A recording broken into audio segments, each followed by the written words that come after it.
So you guys were one. I'm hearing a lot of you guys. You guys wanted a theme song shortened, so here we go. This girl reviews movies, games, and books. Sometimes she plays them. So does that. And when she does it with the cat, does that make her crazy? Does that make her crazy? Probably. So it's shorter. There you go. Crazy Cat Lady or Martha Butler does not own any trailers or pictures. I use them under fair use, educational, for education and entertainment purpose. Hi everybody, Martha here. So today we're doing episode 7 of Stargirl season 2. And this one, just like a lot of it, I think this one was definitely the most horror-ish of the episodes. I know, like I said, a lot of it, like all the other ones have been horror-ish, but this one definitely, and the fighting in this one was really great. So after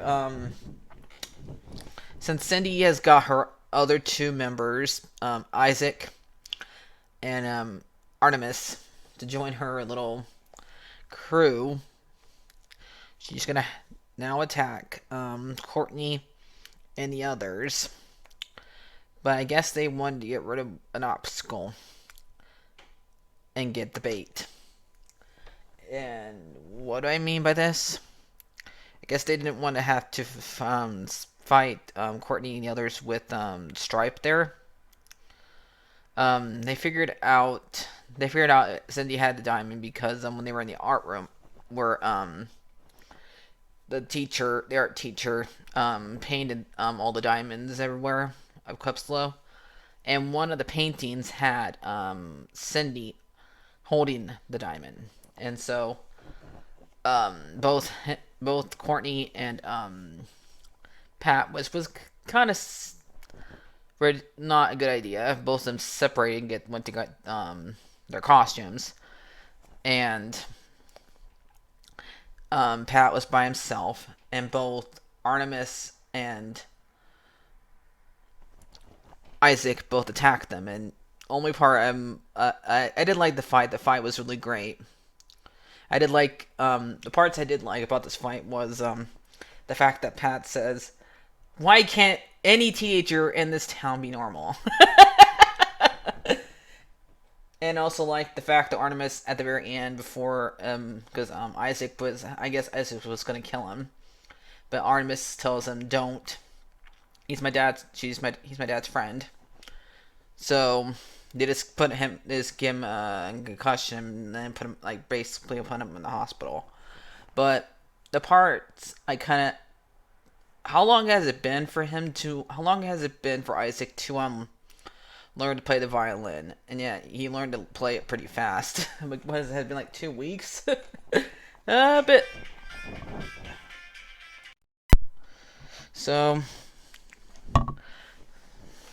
um the after that fight, it's pretty good choreographic and everything like that. um Cindy goes and kidnaps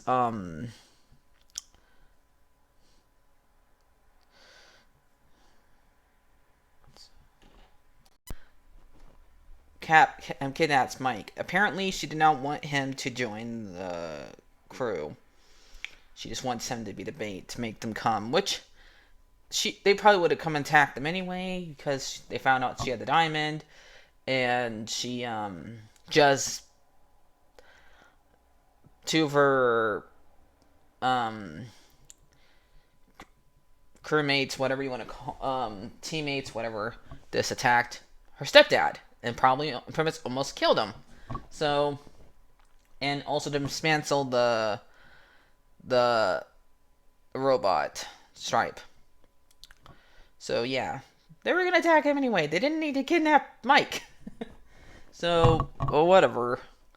A lot of us thought that like she's gonna use the Calypso to possess Mike or something like that. I don't know. I guess we were wrong. So they go. They end up finding at the school. Barbara ends up calling the Shade and letting them know that Cindy has the diamond. So they're fighting. They have the fight, and looks like Cindy and Courtney are fighting. Isaac and Melinda are fighting. Rick and Artemis are the ones that are fighting each other. They mostly fight in the bathroom. For some reason, Artemis is able to keep up with him, even though she probably doesn't have power. She just is really good with she's just really sportsman likes, so that's why she's able to fight really good. I don't know. She's probably a better fighter than him. That's why she's probably able to keep up with him.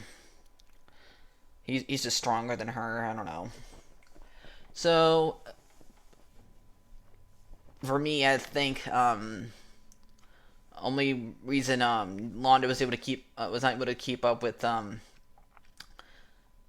Isaac is because she had a hard time getting hold of the violin until Courtney went around with her staff on her surfing on her staff like it's a surfboard and hit everybody and hit all the other villains. Keep like them tack them off balance so the other ones can take them down. And while this is going on, Beth finds where Mike is and unties him. So after that, she hits Cindy. Hits Cindy with with something, and then the Shade comes in, and says, "Calm down, children. I'm here, basically. I'm here, basically." and he makes an entrance with a smoke entrance, which is pretty cool. So and then after this, Cindy brings out the diamond, and the diamond takes over her. And right after when this happens, I kind of figured this is when I figured out what was gonna happen. Courtney goes with on top of the staff again, like she did before, and hits the diamond, and it cracks. And Eclipso is officially has been unleashed. And what does he look like? Well, if you put the Green Goblin and Freddy Krueger together, you get this. Because basically he's a burnt body wearing the Green Goblin's what the real Green Goblin looks like in the comics would wear, not what he wears in the Sam Raimi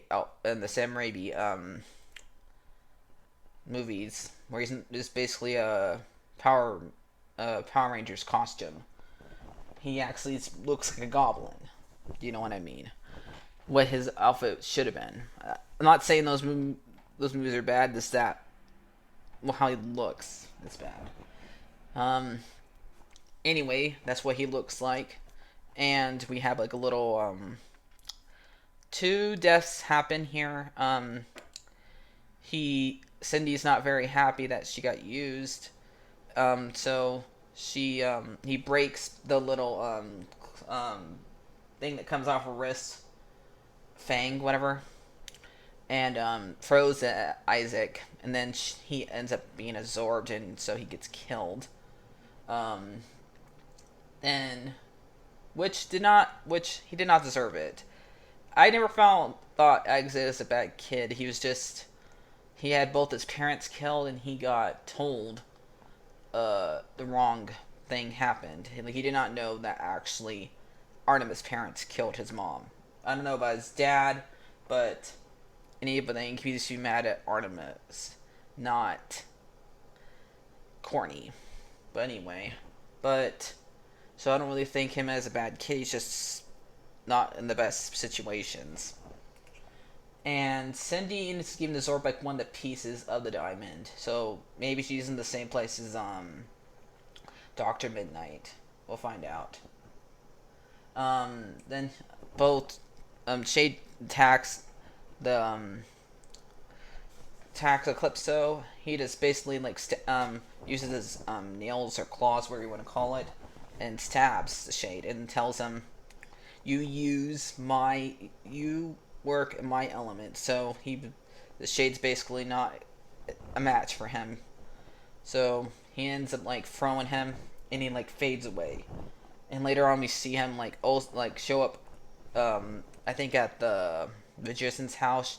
He fades away again. So hopefully he's not dead, because the Shade's pretty cool. I do like his like way he talks and his attacks. So hopefully this is not the last of we see of him. I really hope not. So the Eclipso ends up running off and like turns into an animal, and looks like the moon turns into the moon eclipse. So that's kind of cool. And so basically we have to deal with a very evil creature and Unleash on Blue Valley. And that's how this episode ends. And he like turns into a little kid and like cackles really evilly on the main street. And like every time he comes into the light, he like quivers. So I guess he doesn't like the light very often. So I think we know his weakness, but we'll find out if that is used. So this one, the fighting was really great, and the rest was pretty good. This one was pretty honest. So I'm probably gonna give this one a 9 out of 10. It was really great. So I'll see you guys later. Like, favorite, and subscribe, and bye-bye.